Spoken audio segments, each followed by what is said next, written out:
If you have big hydrogen plants and you connect them with pipelines to the rest of the world, to the system, to the industry, you cannot use your pipeline infrastructure only for the time the sun is shining. I mean, that makes no sense. On the other side, if you compress the hydrogen and store it in tanks to set it free, it's not any longer cost effective against our system. So this is the sweet spot where we want to go in. Hello and welcome to Energy Unplugged by Aurora.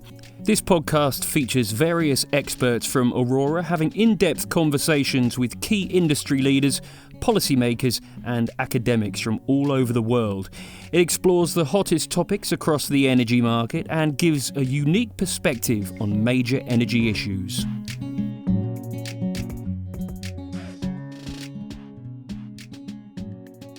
Welcome to Energy Unplugged. My name is Hans Koenig. I lead Aurora's consulting work in Central Europe, working from our Berlin office, and I'm joined today by Alex Voigt. Welcome, Alex. Hi, Hans. Good to be here. Great to have you. So a couple of words of introduction. Alex is really one of the technology pioneers of the global energy transition. He founded and co-founded several pioneering companies, which we'll be discussing today. Before that, he studied physics and started his career at an engineering bureau, working mostly on solar thermal solutions, actually. He then went on to found several companies that made a huge mark on the energy sector. It's probably no exaggeration to say that if you're listening to this and are working somewhere in the clean energy sector, your work has very likely been influenced by one or more of the companies which Alex founded or co-founded. They include, and again, we'll discuss them in more detail during this podcast, Solon Q Cells in the solar space, Younicos in the battery space, which is now part of Aggreko, Lumenion in the high temperature heat storage space, and now STOFF2 and HH2E in the hydrogen space. So lots to get through, and we'll be discussing that today. Let me say again, what an enormous pleasure it is to have you on the show, Alex. You were really one of the first people to realize the disruptive potential of renewables and storage if they're built at an industrial scale, which is, of course, the thing that we need to do as we try to get to net zero emissions globally. Really great to have you. Welcome. Hey, it's great to be here, and I'm happy to join some parts of my journey with you. Let's start with your journey. Starting with solar in the late 80s, early 90s. What was it like to work on solar when it was really a niche topic that no one believed in? I mean, the crazy thing is I came across solar because my dad's hunter and fisherman, and a friend of my dad asked for the possibility to install something, me as a physicist, that it makes it possible to watch football games on Saturday evenings out in the woods without going back to the cities. And I mean, I was fascinated by photovoltaics, very expensive stuff at these days. And I proposed a solar system with batteries and a small TV and a satellite antenna. And we did that. And I soldered in these days the charge regulator myself. We used the industrial lead acid batteries in these days. It worked perfectly.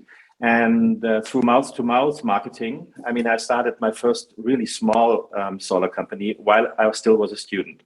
So when I finished my university career in '92, I already had nearly 6 years experience with PV systems, and I was completely amazed how powerful these small panels are able to secure energy supply, how secure they work, and that they are doing that without any maintenance at all.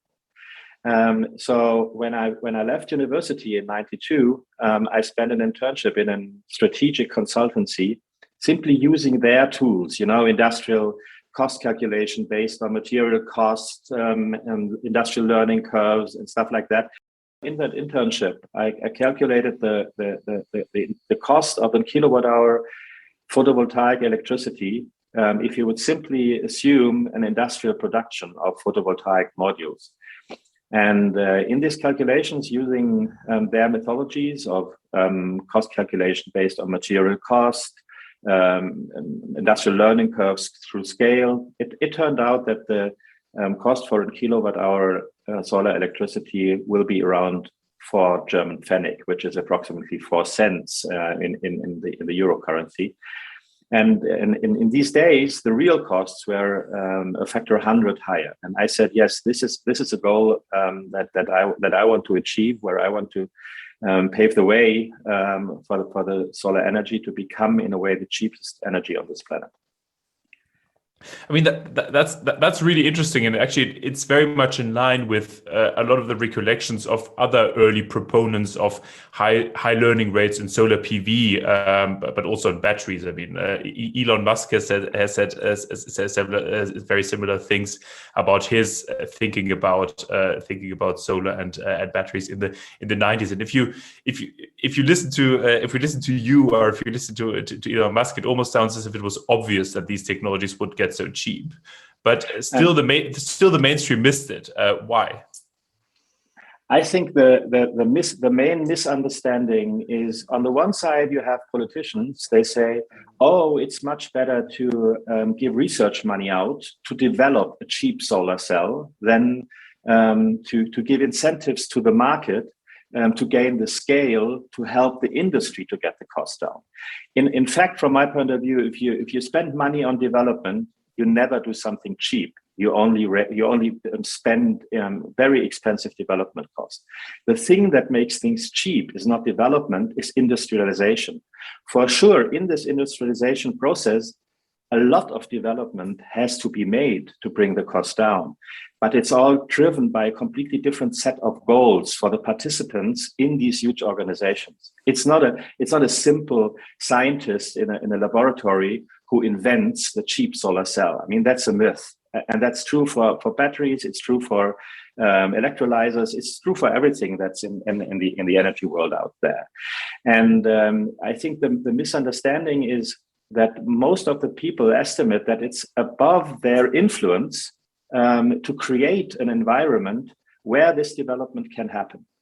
And in a way, when I came across these results of the calculations, and my result was, we have to campaign to the government to give the incentives to the market to make the PV market explode. And this was why my life from 1992 to, in a way, 1998, when we had the IPO of Solon, was between a political campaigner and an entrepreneur. And the same is done by Elon Musk in a way also.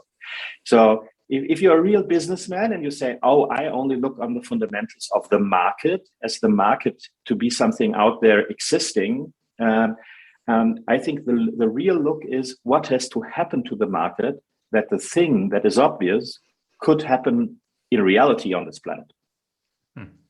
Really interesting point. And so basically in the 90s, you were on a dual track. On the one hand, founding the companies that could deliver the scale, but also talking to the politicians to put in place the frameworks in which demand could be created at such a scale to get the costs down.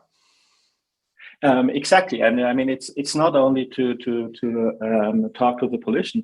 I mean, in a way, we also spend a lot of time in developing the machinery that you need to industrialize photovoltaics. Because in the early days, everything was handmade, custom made. I mean, like at a goldsmith, each cell was super expensive, handmade, and so on.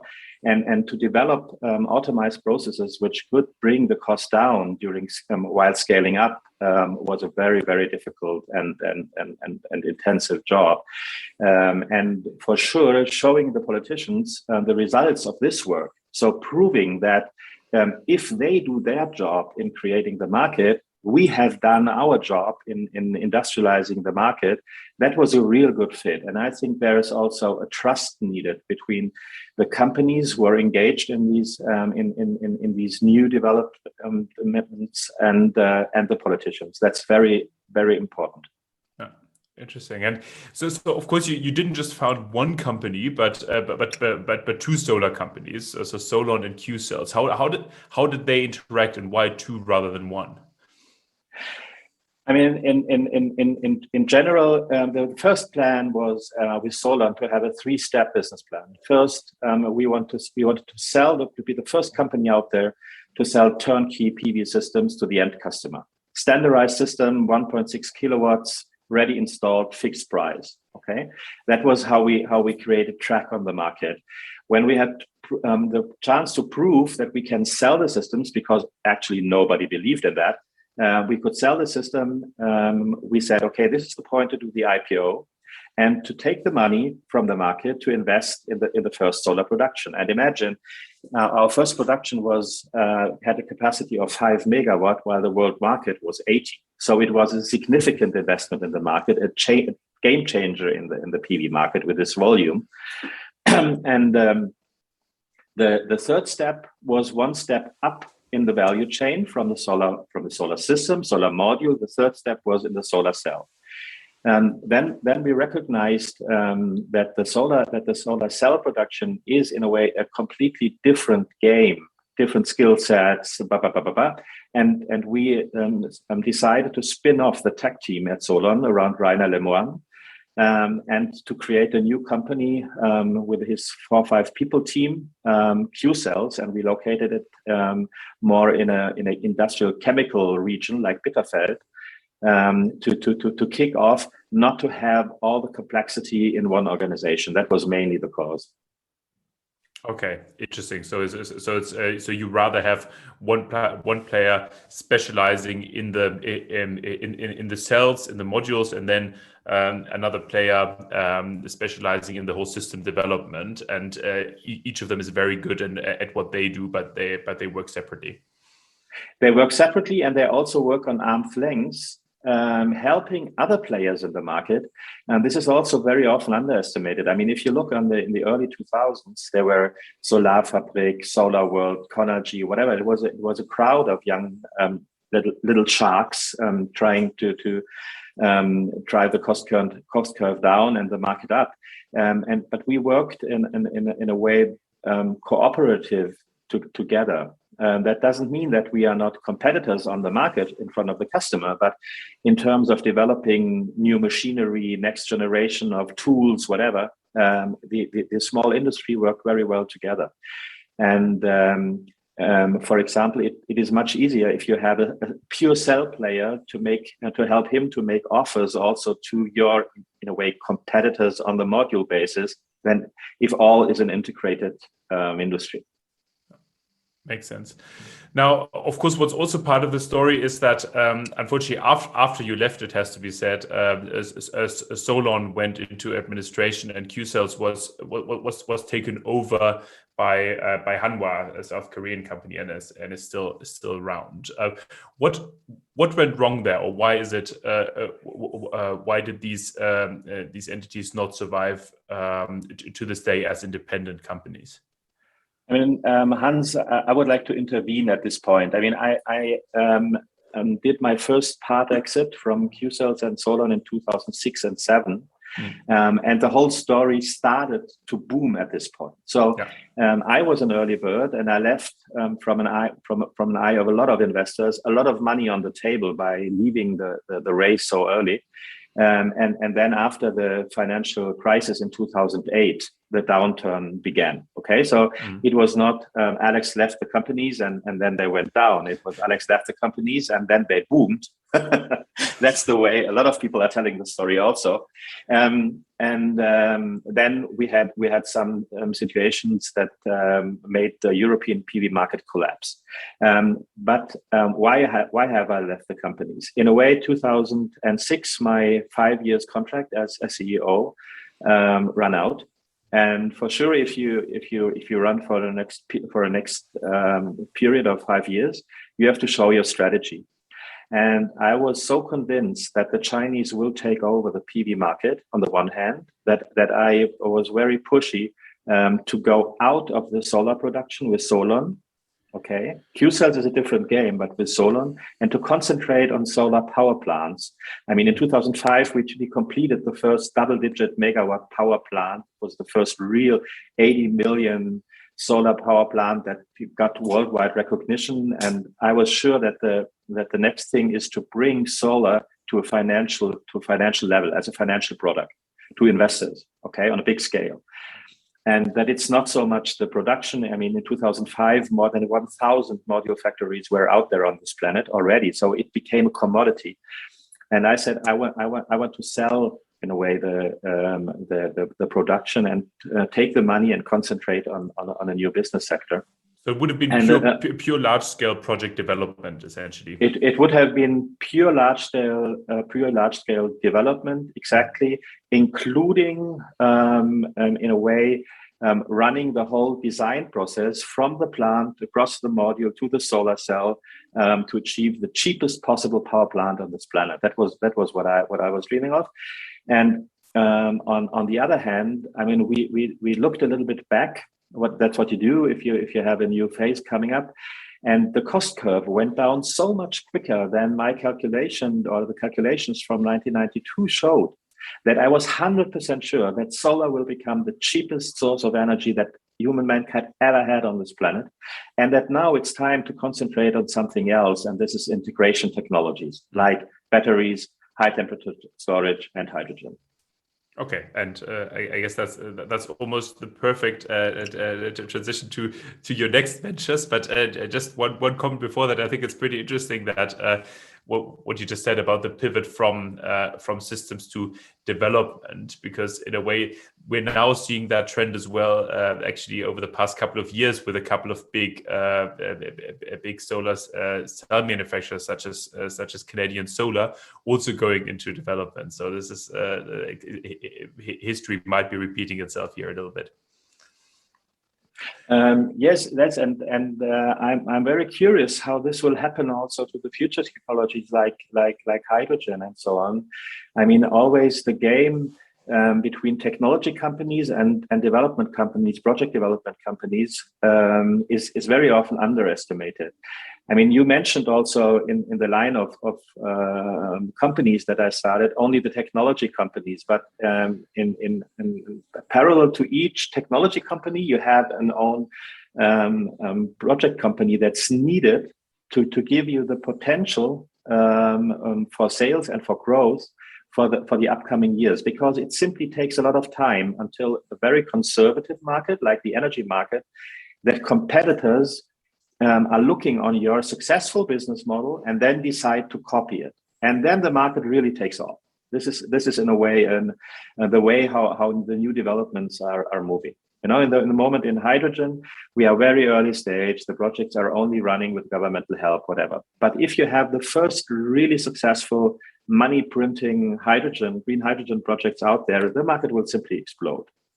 And therefore you need qualified development groups who are getting in a way into position and putting all the efforts to develop the best projects possible on this planet.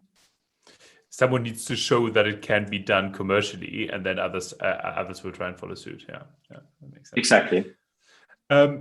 So I'd like to go back to the point you mentioned about integration technologies, because of course, after Solon Q Cells, you then first went into the battery space with Younicos, and then into the high temperature heat storage space with Lumenion, and now you're in hydrogen. So in a way, starting with quite short-term storage, going ever more long-term storage.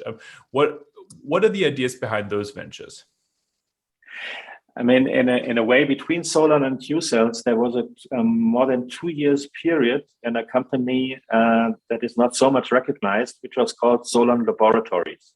Solon Laboratories licensed the Solon name from the big Solon group, but was a separately owned company from a few shareholders. And together with my business partner, Clemens Triebel, who also was member of the founding team of Solon, we took, and that was money from partly exits from Solon and Q Cells. We took a double-digit million number of euros and spent with a small team, 10 to 12 people, engineers, 2 years to investigate and research the whole integration technology part of renewable energy systems. And we found out that you need, in a way, these through classes. You need short-term storage, frequency voltage regulation in the grid. You need midterm, let's say, sector coupling into steam, process heat, district heating systems, because it's simply the cheapest way to do it. And then you need the sector coupling into the chemical world, into the molecules, and there the bridge is the hydrogen. And we said, okay, the first thing that you need will be short-term storage. And the technology to do this is electrochemistry, so batteries. And that's why the first company that is known out there was Younicos IG, following this strategy that we developed between 2006 and 2008. And after that, I'm simply following this plan. So after we have successfully showed that it's possible to build battery power plants that are able to run on a commercial basis, I left Younicos AG. I made 1 year off and then continued with high temperature storage. We did a lot of research, experiments, decided to go for steel, started Lumenion in 2015, did that until 2019. Then I was a little bit shocked at this time how quick the buzz went up for green hydrogen. I personally thought this will take longer.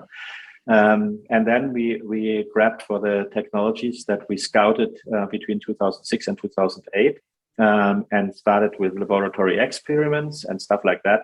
And in 2020, we came up with a new, hopefully big star on green hydrogen, STOFF2.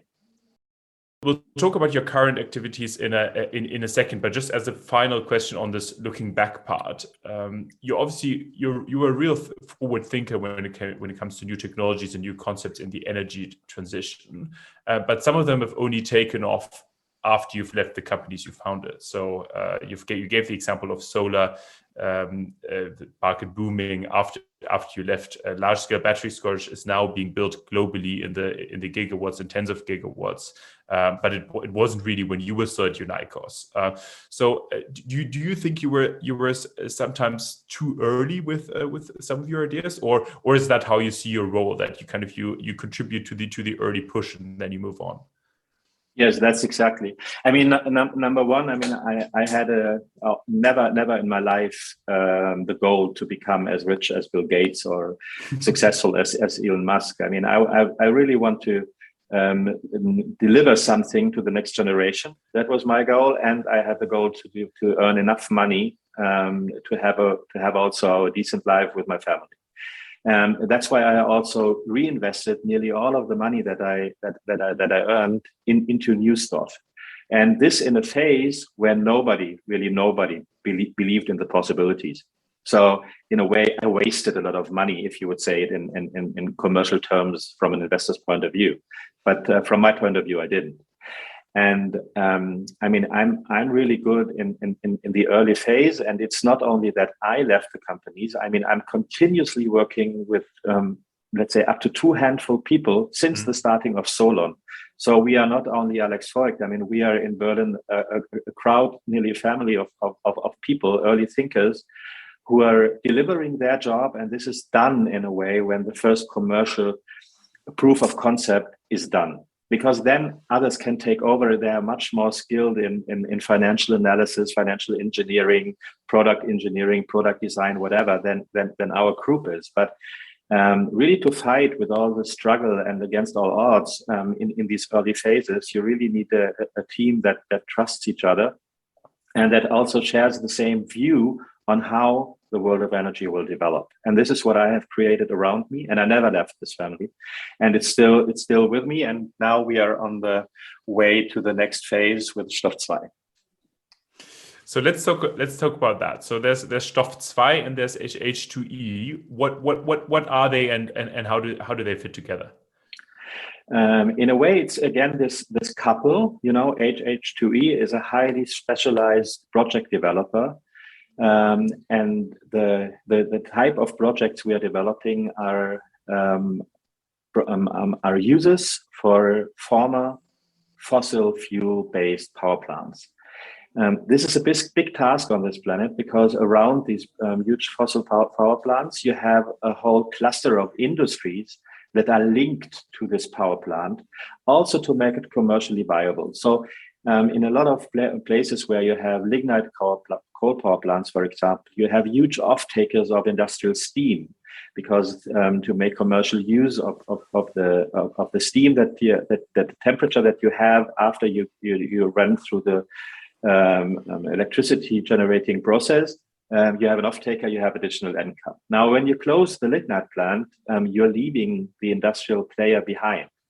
And if you look in Germany, we have a lot of sites, I mean, above 30 definitely, where we have big problems when the existing coal and gas power plants are closing, because other industry players, they either have to invest themselves heavily in something, or there is some kind of follow-up project on the side of the power plant, which supplies them with CO2-free process steam, the city with sustainable district heating or cooling, and also the industry with a new big thing, green hydrogen.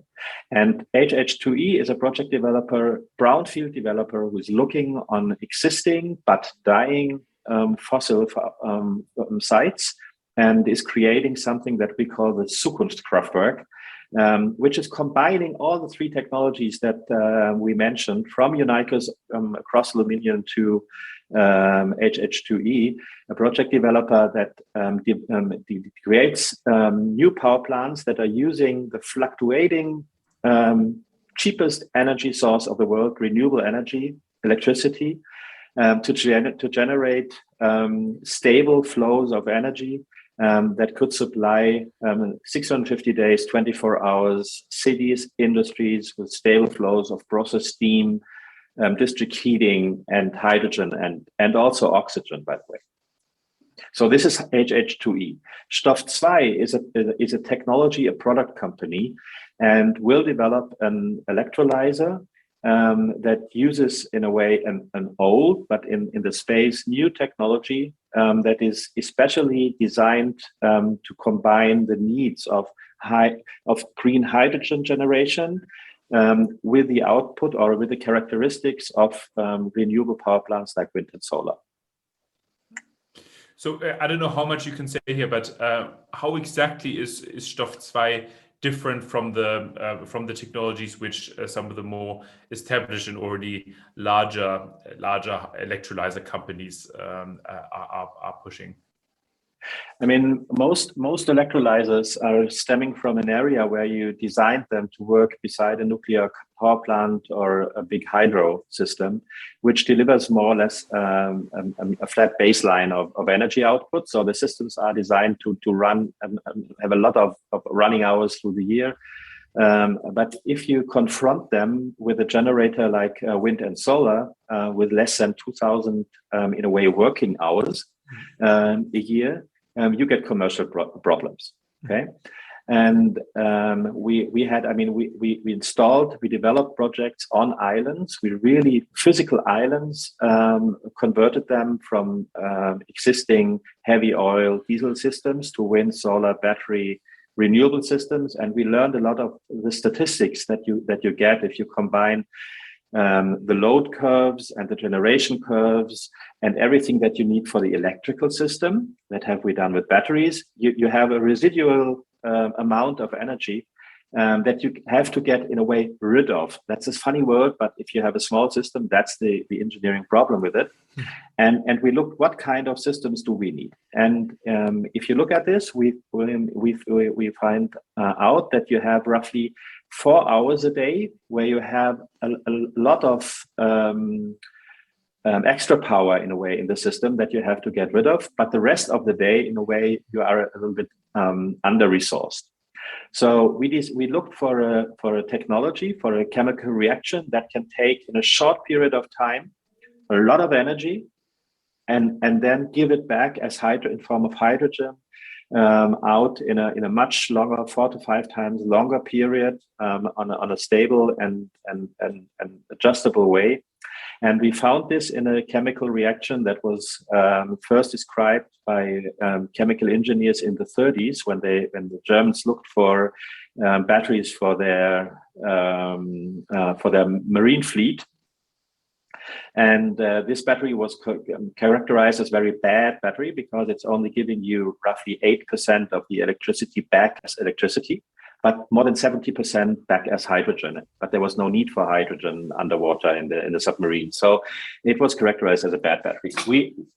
We came across this between 2006 and 2008 and parked this idea, and now we have taken it back. And the good thing is you have separated the electrolyzers. That's normally taking place in synchronicity. You put energy in, you get hydrogen, you get oxygen in the same time. Now, what we are doing is put energy in, you get oxygen out, okay? And on the other side, you're plating an electrode with zinc. And the energy is stored in this zinc. And while the energy is sitting firmly in that metal, it cannot burn, it cannot explode, you have no emissions, you have no decharge, whatever. So this is our way of hydrogen storage. It's in the zinc firmly. If you then decharge this battery, the zinc resolves again in the electrolyte, and hydrogen is being set free, and also a part of the electricity, nearly 8%. So we are separating the electrolyzers. That's normally taking part in one step, in a two-step electrolyzers. One step is taking roughly 4 hours. The other one is taking 20 hours. So this is how we split the day. And we think that we have big potential to play a role in the new world, where the cheapest power that you will have to generate hydrogen is solar. Okay, so pretty interesting. So you in a nutshell, the technology will be able to consume electricity for 4 hours, but generate a flat band of hydrogen over 20 hours. That is in a nutshell the system. And I mean, you know, I had a discussion with big guys involved in the systems in Saudi Arabia, saying, okay, but what your technology, we don't see any future, because hydrogen will be made in Saudi Arabia. There we have below 1 cent solar energy cost and so on. And I said, yes, that's true. The cost is below 1 cent, but also in Arabia, the sun is rising in the morning and it's getting down in the evening. And what are you doing the rest of the day?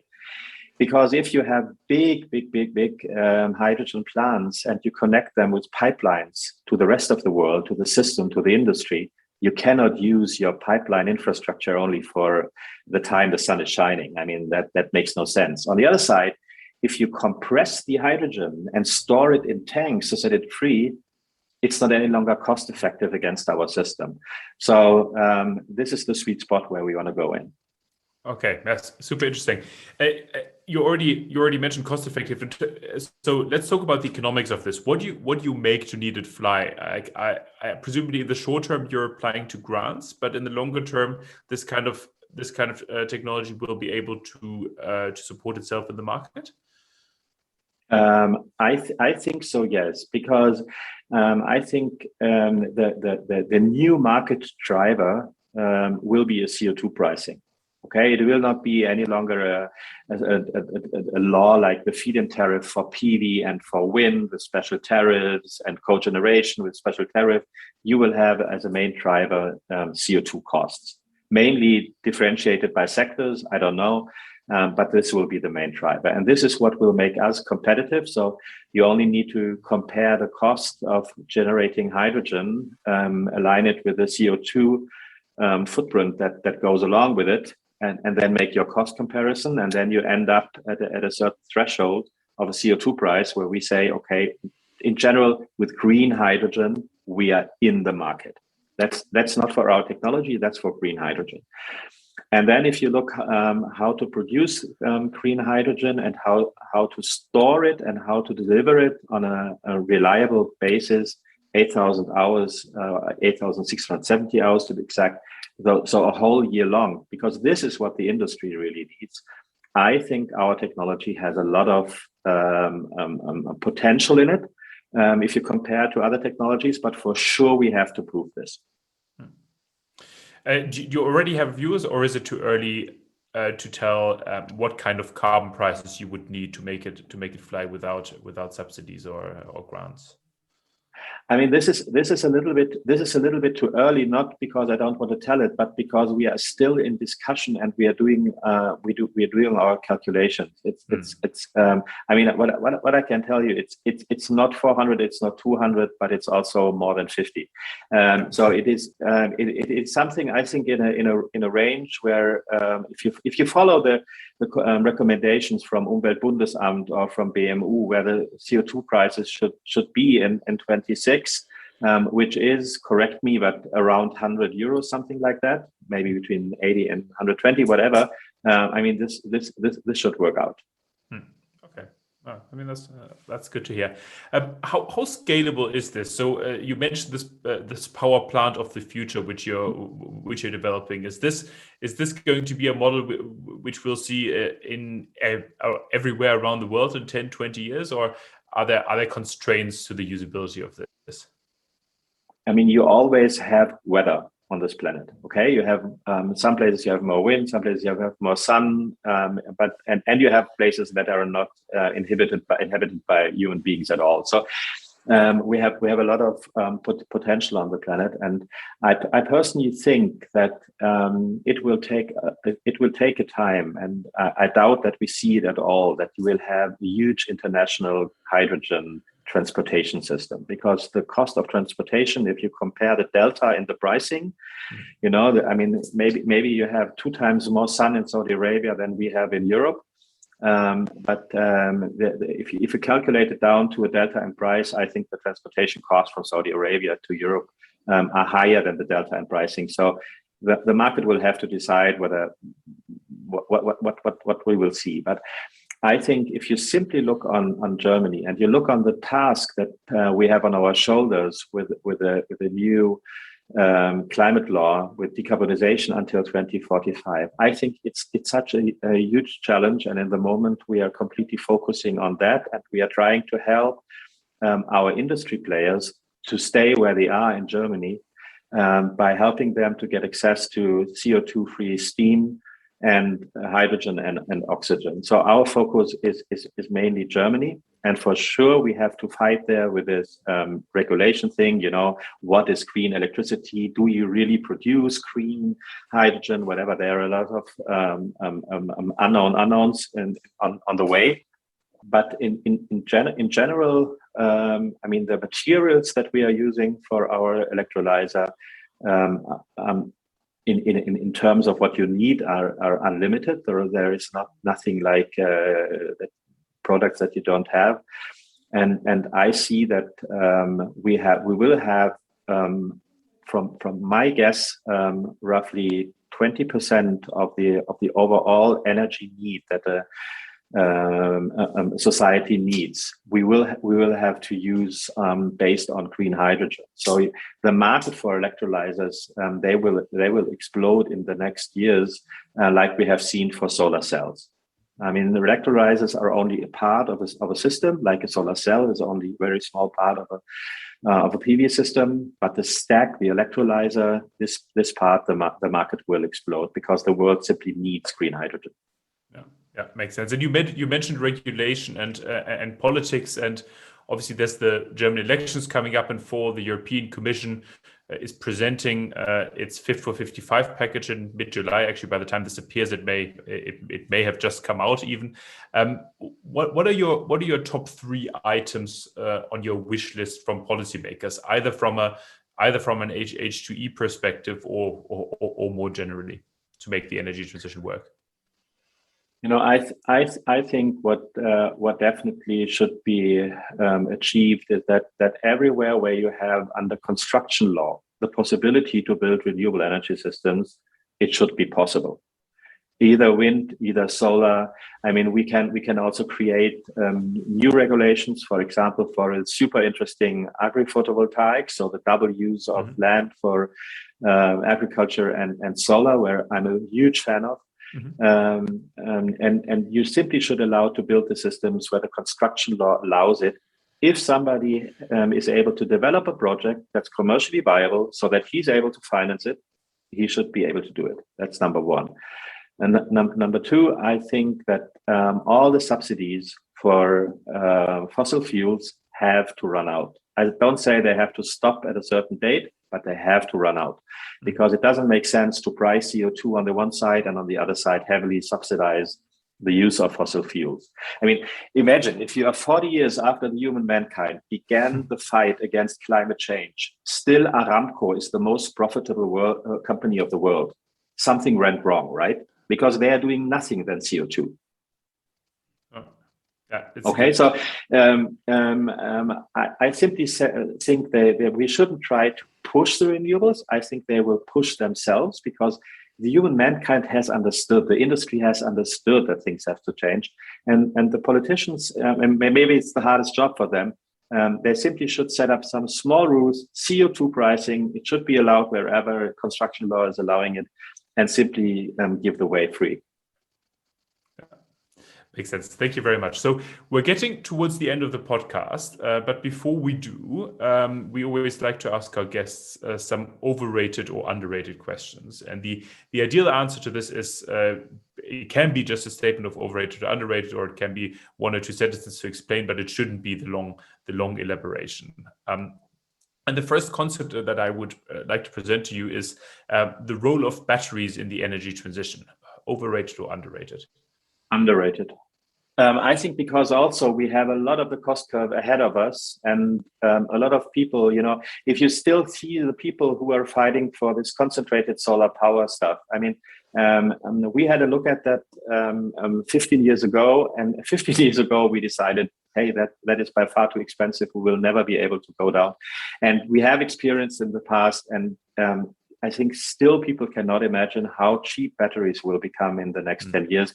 And also in solar, we still have at least 30% cost potential in front of us. Yeah. So it's underrated. The same question about the role of hydrogen in the energy transition, overrated or underrated? On the short term, I think highly overrated. So the buzz that we see in the moment, that will burst like the internet bubble burst in 2000, and you will have some remaining 10% of the potential, but in 5 to 6 years you will have an horizon that's completely underestimated. So I think highly overestimated and overrated on the short term, but much underrated on the long term. Thank you. Thirdly, disruptive technologies in the energy space, and I would say as opposed to gradual improvements on existing technologies.